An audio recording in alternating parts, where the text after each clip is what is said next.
Hi and welcome to Ola Testing Shit. Today I'm trying out the new Neural DSP plugin, the ARCHETYPE Nolly edition. If you're unaware of who Nolly is, it's Adam Getgood, former bass player of Periphery and also an incredible engineer who is mixing some of modern metal's most awesome sounding albums right now. He has teamed up with Neural DSP to make the new version of the ARCHETYPE, which is more immense than ever. It contains 4 of Nolly's personal modded amplifiers and Nolly's own cabinet impulse response of his 4 favorite cabinets. I'm running the ARCHETYPE Nolly here in Logic Pro X. I'm using this Solar GC 1.6 straight into my Apogee ensemble, and that's it basically. So just to start off, I'm gonna play through a couple of my presets I made for this, and after that I'll talk a little bit about all the features of the plugin. Okay.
Alright, so let's check through the layout of this whole plugin. So if you ever used any Neural DSP plugins before, you'll be very familiar with its interface like this, where you have basically sort of like a single chain up here.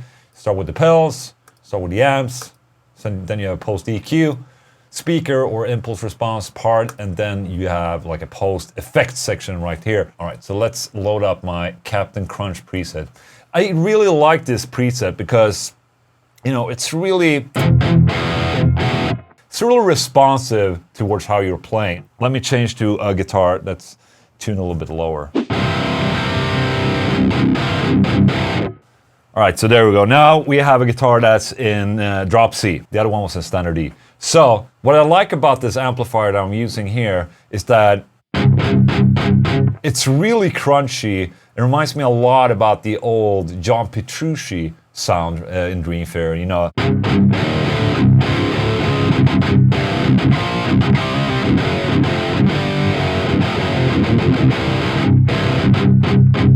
You can ease off on the picking and then you can hit it really hard. Responds really well to how hard you actually pick the strings.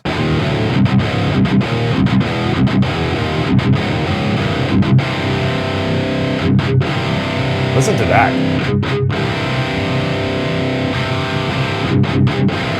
I like that. That's like real rawness of an amplifier right there.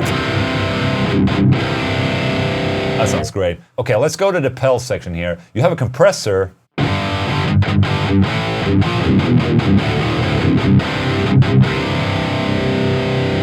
And when I was playing around with this plugin, I felt like the compressor really helped in making the plugin more easily played through. It's a compressor. It compresses the sound and makes it more even and whatnot. And it makes it sound a little better, I must say.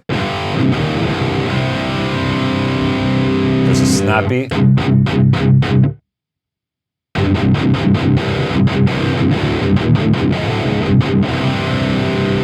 Then you have Overdrive 1, which I think is more like, probably like a tube screamer, sorta. You have drive, tone, and...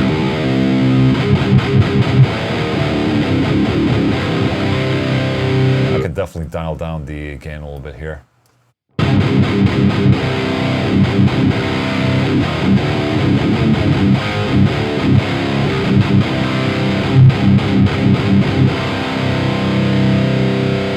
You also have a pre-delay if you're into that. I'm not really into that, but it's good to have if you want to. Then you have override number 2 here, which is a little bit more different. You have bass and treble knobs instead. So you can tame the low end only, add some treble. If you want to add some twang to your tone. Or remove.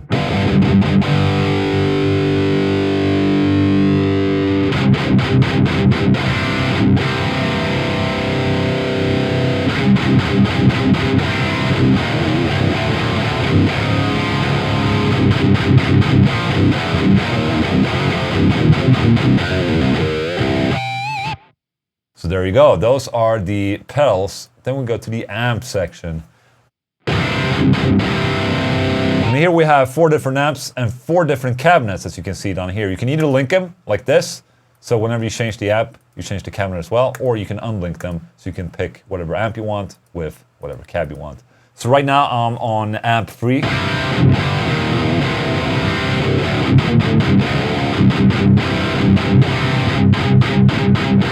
I think this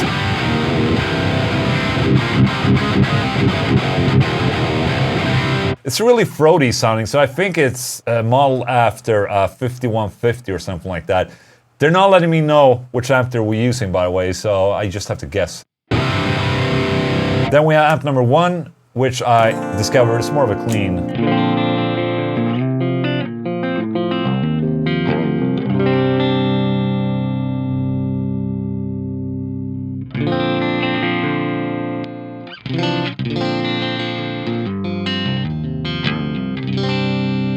And then we have the second amplifier, which is has a little bit more gain to offer. I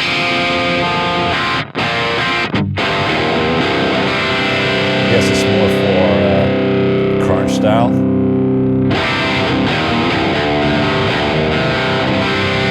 And cool to see here, if you dial up the master volume, you can hear how the power amp is sort of distorting. Listen.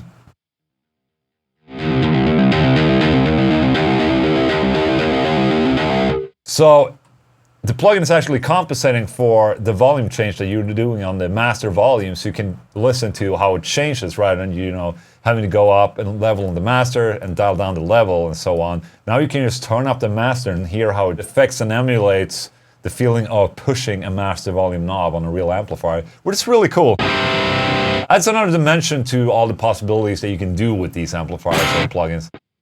And then we have the 4th amp. Looks more like a lunchbox amp, maybe like a PRS Acron or whatever they call it.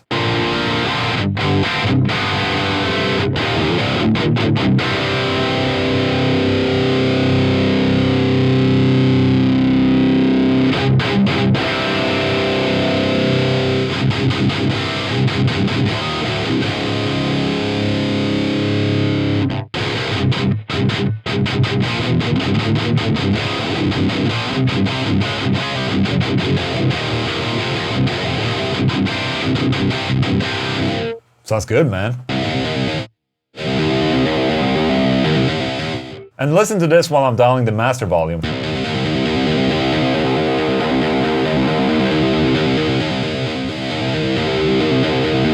It's really funny to see how the power amp changes with the master volume like this. Like if you use the master volume at around here, you have this really clear ass sounding. But if you push it to here, sounds more open and more lead-like, I would say, so more perfect for leads.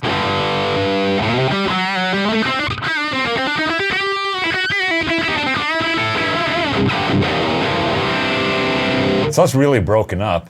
And then we have the post EQ section right here. I mean, basically just a section if you want to tame your sound after the amplifier.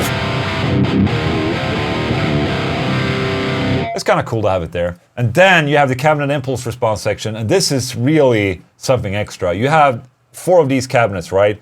And then you have a wide array of different microphones and settings and positions and all that. In total, over 600 impulse response files used for this thing. It's immense. So right now, I'm only using 1 microphone, just trying it out for a bit.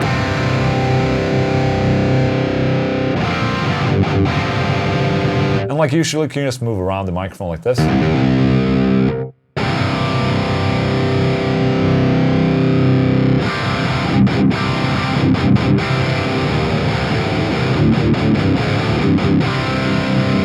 Okay, let's try another cabinet.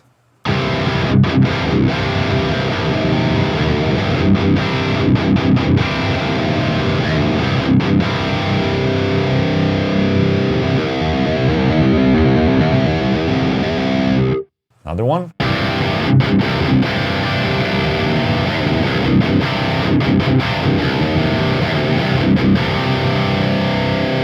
And the fourth one.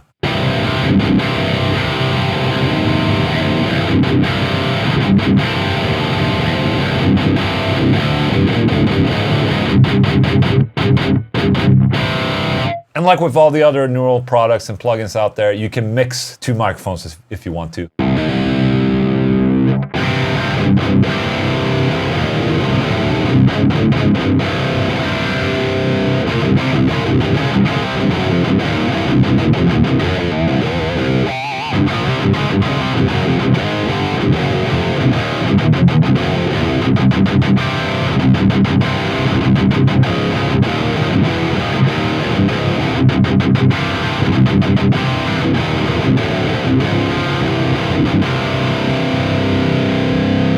And the last part of the plugin, post effects, delay, reverb.